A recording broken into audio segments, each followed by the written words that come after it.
I'm Georgie and this is Alex, and our brand is British Luxe, and we're represented by Edite in New York. So one of the questions the girls have asked us to answer is, how are you coping with the coronavirus crisis?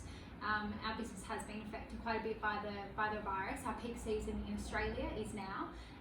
So we have had wholesale partners cancel or split invoices. We've had production paused on one of our knitwear collections completely. We've had things stuck in customs. We've had delayed shipments. So we're just taking each day as it comes and just figuring out a way to get around everything, and also just working with our wholesale partners and with our customers. Everyone's just being patient. We're just trying to work together right now.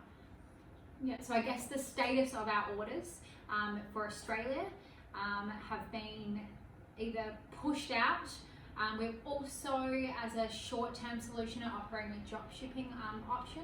So we're providing the images to our customers, they're uploading onto their website, and whatever sells, we either ship directly to that customer or we ship to the store and then they on-ship. So that's worked well for some of our partners. So what is your best advice for staying positive? Best advice for staying positive is to, I think, just talk to people in the industry and know that you're not alone and that everyone's going through the same thing. So also just be grateful for the small things. The sun is shining, you have a roof over your head. You just have to be grateful for the small things right now, and trust the universe that everything's going to be okay, and everything happens for a reason. So where do we think the industry is heading?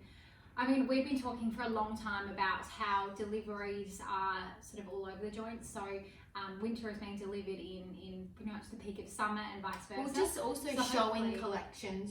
We're showing collections 6 months in advance of them being delivered. It just doesn't make sense. We should be showing them 3 months in advance so that we know what's trending, what's happening in the economic climate, if the stores want to invest heavily or not, depending on what's going on in their custom base, in their store. So we really think that there needs to be a shift in wholesale buying, that it needs to be sooner to delivery times rather than 6 months out. And sooner to the season. Sooner to the season, yeah. And hopefully that'll then have an effect onto sort of when everything goes on sale, because a lot of sale time is when it's literally the peak of that season when they've received their deliveries. So hopefully there'll be a switch up there.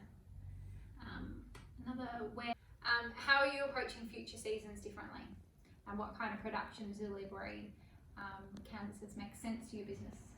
So we're really going to approach our next collections in a way where it just needs to be about really wearability, and we're not going to go so elevated. I think it's really going to be brought back to the basics and things that can be worn multiple ways, and things that can, they have extra pockets. They can be worn at night, during night and daytime, just versatility and just bringing it back, I think. Wearing core colors, not these pops. I think it just needs to be wearability and the versatility. Yeah, because I think people are going to become a bit more thoughtful in what they're purchasing. So we just need to get the fabrication sort of right, and have that quality there. The fits need to be spot on. And the colors just need to be, I think, wearable for the next coming years anyway. Not so out there, because it's just not what people are wearing these days, I don't think. So I think moving forward, Georgie and I really, we want to work with our wholesale partners more, where there's a relationship there. So they're buying into our brand and we're buying into their store. So we're working with them to create something that their store will have, whether that's colors, whether that's shapes they like, and they get to choose what they want. But we want to have a presence and a relationship with that buyer so that we can trust each other at the end of the day. Because if something were to happen like this again, we've got each other's back because we know each other and there's that open communication. So I think we found this season where there are some boutiques where we don't have that relationship with. So then they're either just not replying or they're not paying. So we're the ones who are in a position where we're holding all this stock that we've had to produce and pay for. And now we're in a position where we've got to move it and we've got to go on sale because they don't want the stock right now.